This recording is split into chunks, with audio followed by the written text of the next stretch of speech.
Palabra y vida. Con el padre Manuel Horta, desde Sevilla.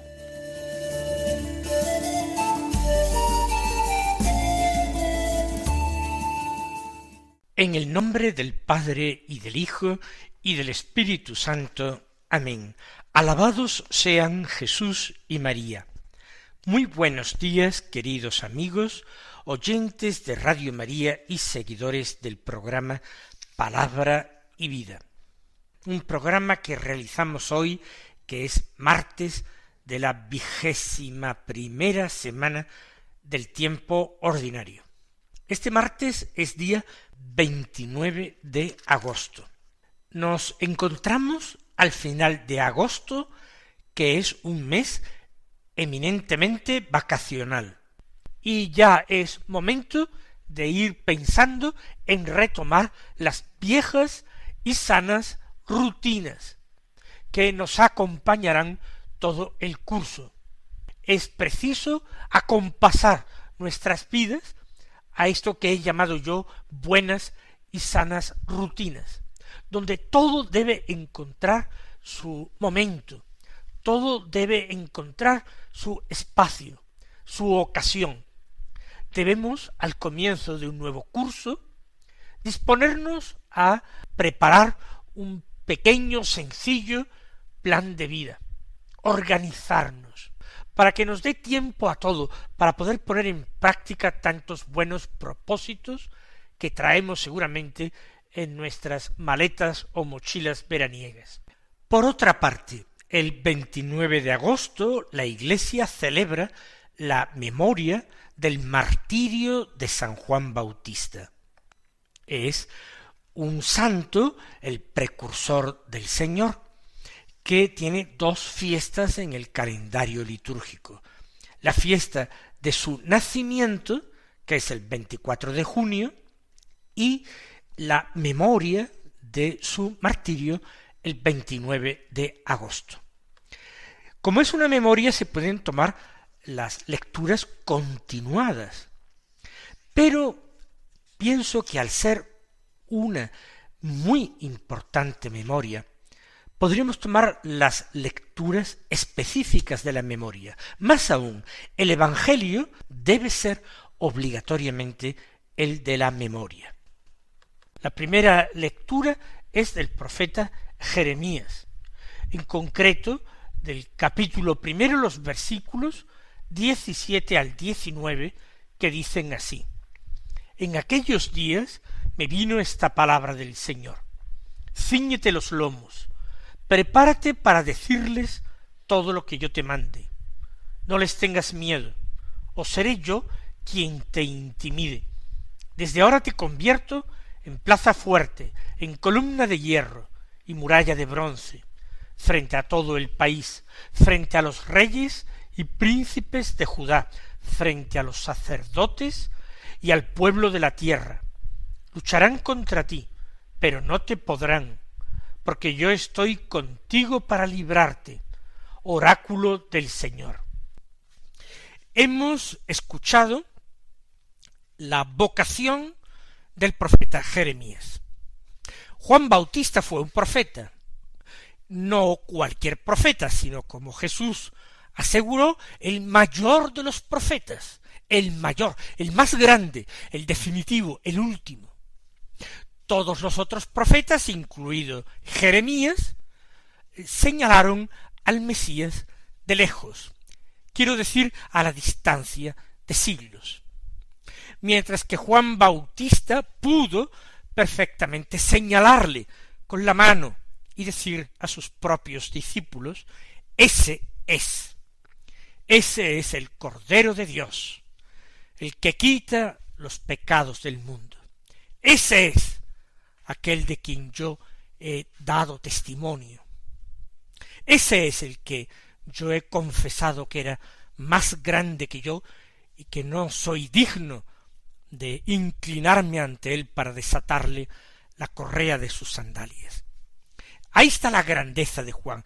Pero los profetas anteriores, profetas tan santos como Jeremías, son también figura del Bautista. Y la vocación profética, ya lo hemos visto, no es una vocación fácil. La vocación profética no es fácil. El verdadero profeta es perseguido, porque los falsos profetas halagan los oídos de la gente, les dicen lo que la gente quiere escuchar, y por eso son aplaudidos y gozan del favor de los poderosos, de los reyes, de los nobles, de los ricos, mientras que los verdaderos profetas denuncian los pecados del pueblo, de los grandes, de los nobles, del rey, pero también del pueblo llano que se dejaba contaminar por la idolatría y daba culto a los Baales. Por eso, en esta vocación que recibe el profeta Jeremías, lo que hace Dios es no solamente designarle, sino también fortalecerle y darle ánimos. Los necesitaría en el desempeño de su ministerio. En aquellos días recibí esta palabra del Señor: cíñete los lomos, ponte en pie y diles lo que yo te mando. Se está pidiendo en primer lugar una actitud de disponibilidad y entrega por parte de Jeremías. Ceñirse los lomos es recogerse el vestido un poco más alto, de tal manera que la orla del vestido, del manto, de la túnica, no roce el suelo. Hay que estar dispuestos a marchar, y para eso uno se aprieta el cinturón y de esta manera se recoge un poco las ropas e impide que éstas estorben el paso, aunque sea un paso ligero. Estar dispuesto para ir, y para ir con prontitud, con ligereza, allá donde el Señor le envíe. Cíñete los lomos. Después, ponte en pie. Es la secuencia normal. Ponte en pie para caminar, o ponte en pie para mostrar ante mí, el Señor, tu respeto, tu atención. Los súbditos escuchan de pie a sus reyes. Y por último, diles lo que yo te mando. La vocación es profética. Profeta viene del verbo griego profemi, que significa hablar de parte de alguien o hablar en favor de alguien. Por tanto, el profeta es el que va a hablar de parte de Dios. Dios tiene un mensaje que comunicar y lo va a comunicar por medio de la persona que él escoge. La misión, la responsabilidad del pueblo es reconocer en el profeta un verdadero enviado de Dios. Para eso tiene que discernir a través de las señales, de la forma de vida de aquel hombre, incluso del contenido de su enseñanza. Y por parte del profeta, la valentía y, ya lo hemos dicho, la disponibilidad. Diles lo que yo te mande. Por cobardía no vayas a decir menos. Por vanidad no vayas a decir más. Y estos dos peligros impregnan toda la historia del profetismo y toda la historia de la salvación, la historia de las relaciones de los hombres con Dios. La cobardía o la vanidad. Cobardía para callar parte del mensaje que resulta menos popular, menos comprensible para la gente, más, nosotros diríamos hoy, más políticamente incorrecto. Miedo para callar o vanidad, para adornar las cosas, para pintarlas con colores más agradables, para permitir que la píldora sea más fácilmente tragada, de alguna manera descafeinar el mensaje que hay que transmitir. Vanidad, deseo de quedar bien; miedo y deseo de ser perseguido, y temor a ser perseguido. No les tengas miedo, dice el Señor, porque si no, yo te meteré miedo de ellos. Audacia, valentía. El Señor está con el profeta, está con Jeremías, no lo va a abandonar. Lo único terrible sería que el profeta abandonara a su Señor. Entonces sí que iba a padecer miedo.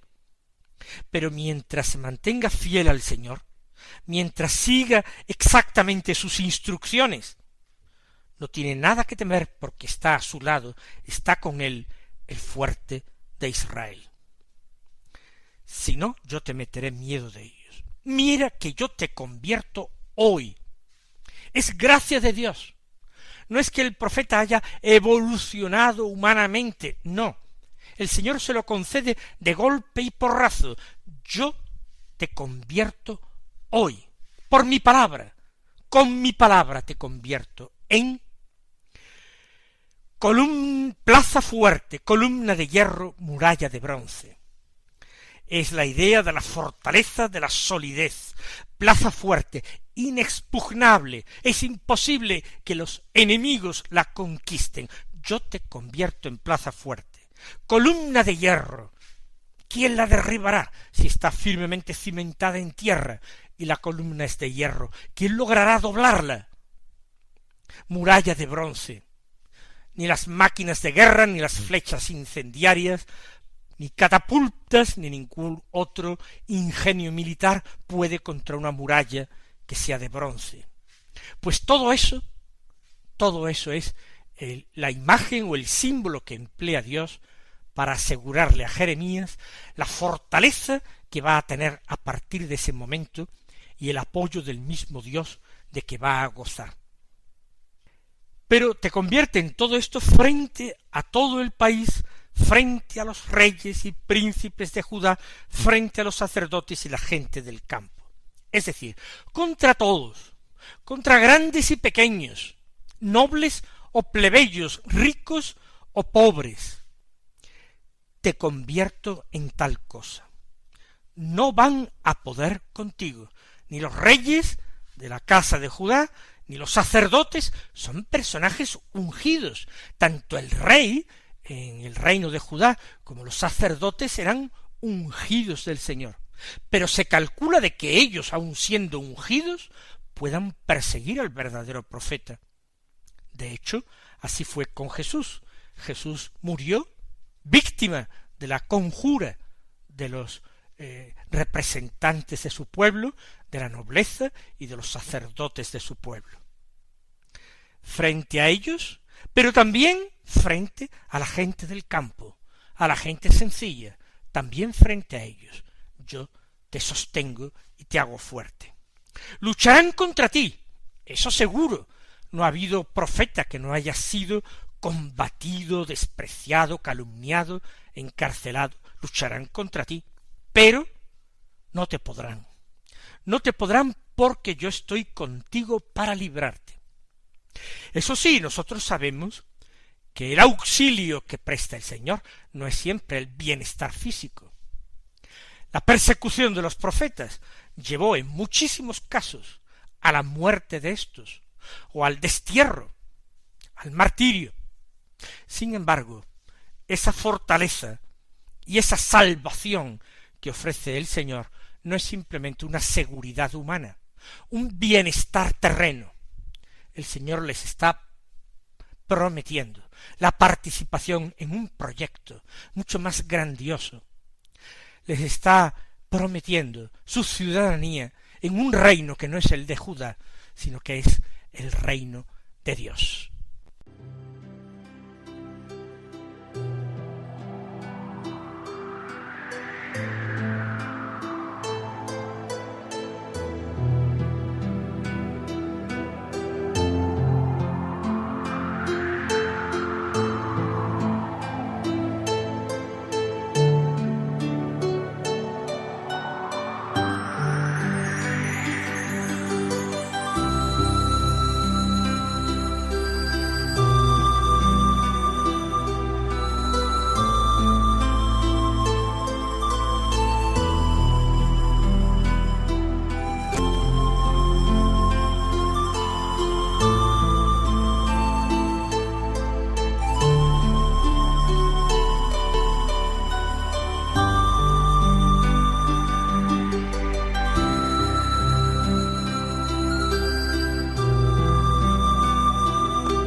del Evangelio según San Marcos, capítulo 6, los versículos 17 al 29, que dicen así: En aquel tiempo Herodes había mandado prender a Juan y lo había metido en la cárcel encadenado. El motivo era que Herodes se había casado con Herodías, mujer de su hermano Filipo, y Juan le decía que no le era lícito tener a la mujer de su hermano. Herodías aborrecía a Juan y quería matarlo, pero no podía, porque Herodes respetaba a Juan, sabiendo que era un hombre justo y santo, y lo defendía. Al escucharlo quedaba muy perplejo, aunque lo oía con gusto. La ocasión llegó cuando Herodes, por su cumpleaños, dio un banquete a sus magnates, a sus oficiales y a la gente principal de Galilea. La hija de Herodías entró y danzó, gustando mucho a Herodes y a los convidados. El rey le dijo a la joven: «Pídeme lo que quieras que te lo daré». Y le juró: «Te daré lo que me pidas, aunque sea la mitad de mi reino». Ella salió a preguntarle a su madre: «¿Qué le pido?». La madre le contestó: «La cabeza de Juan el Bautista». Ella entró enseguida a toda prisa, se acercó al rey y le pidió: «Quiero que ahora mismo me des en una bandeja la cabeza de Juan el Bautista». El rey se puso muy triste, pero por el juramento y los convidados no quiso desairarla. Enseguida le mandó a uno de su guardia que trajese la cabeza de Juan. Fue, lo decapitó en la cárcel, trajo la cabeza en una bandeja y se la entregó a la joven. La joven se la entregó a su madre. Al enterarse sus discípulos, fueron a recoger el cadáver y lo pusieron en un sepulcro. La primera cosa de la que nos informa el evangelista Marcos es del hecho de la prisión de Juan. De hecho, nos va a narrar esta prisión no por su orden en el Evangelio, sino cuando se prepara a narrar su muerte. Entonces cuenta las circunstancias que llevaron a aquel crimen. Herodes, este Herodes es el hijo de Herodes el Grande, el que había matado a los inocentes, el que había reconstruido el templo de Jerusalén y sobre todo lo había embellecido, porque era una familia de origen extranjero, no eran judíos de raza, procedían de Edom, un pueblo despreciable y enemigo de los judíos, pero había sido llevado al trono real por los romanos. Eran aliados firmes en aquel Oriente Próximo del Imperio Romano. Este Herodes es el que vivía de una forma escandalosa y pecaminosa con Herodías, esposa de su hermano Filipo, el cual también gozaba del favor de Roma y era gobernador en un territorio al otro lado del Jordán, mientras que el territorio sobre el que gobernaba este Herodes era principalmente la Galilea. Por tanto, Jesús, que se presumía nacido en Nazaret, aunque bien sabemos que había nacido en Belén de Judea, era en principio súbdito suyo, competencia suya. Herodes aprecia a Juan Bautista, le fascina, un hombre insobornable, es tan distinto de los hombres que él tiene en su corte, que no hacen más que halagarlo, que no hacen más que servir al poder, ponerse de parte del fuerte.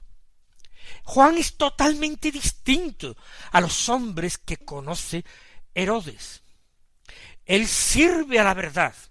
Él está plenamente convencido de las verdades de su religión, del judaísmo, mientras que tantos sacerdotes que conoce Herodes se pliegan a sus caprichos y relativizan su fe y los mandamientos. ¿Por qué? Porque no tienen verdadera y auténtica fe. Juan cree firmemente en aquello que predica, por eso Juan es desconcertante y peligroso. Herodías, sintiéndose acusada por Juan de adúltera, viéndose denunciada en su infamia de haber abandonado a su esposo por su cuñado, lo odia, desprecia a Juan, querría acabar con él y no entiende cómo su marido, teniendo tal poder supremo, no manda matar, no condena a aquel hombre pobre, que no tiene amistad con los romanos, ni tiene amistad con gente poderosa, ningún mal se les va a seguir a ellos de dar muerte a Juan. Por eso Herodías incita al rey, pero no lo consigue, porque Herodes respeta a un hombre tan entero, tan distinto a él, tan fuerte. Sin embargo, la fiesta de cumpleaños de Herodes es decisiva. Precisamente cuando él está más atiborrado de manjares y quizás ebrio de bebidas, hace promesas inconsideradas. Él quiere quedar bien, halagar a esta muchachita que, aun siendo la hija de su amante, posiblemente le atrae y le seduce con su baile. Y él le promete en ese arrebato lo que quiera, y lo promete, lo que es peor, delante de testigos. Y Herodes es presa de ese vano honor del mundo, de ese prestigio humano y terreno que él no quiere perder. Él ha hecho un juramento. ¿Cómo va a excusarse diciendo que estaba borracho? Aunque lo estuviera, esa no es debilidad de príncipes. Y entonces, aun sintiéndolo, mandó a un esbirro a la cárcel a cortar la cabeza a Juan y a entregársela a aquella muchacha. Es una muerte repentina. Los discípulos no se esperaban ese desenlace, si no lo habían matado hasta ahora, porque iban a terminar matando a su maestro, ahora que era poco peligroso encerrado y encadenado. Lo recogieron piadosamente y lo enterraron. Pero nosotros no enterramos esta palabra de Dios, sino que queremos que en nuestra vida sea una palabra viva y eficaz. El Señor os colme de bendiciones, os conceda las gracias y fortaleza de los profetas, y hasta mañana, si Dios quiere. Han escuchado en Radio María Palabra y Vida, un programa que dirige el Padre Manuel Horta.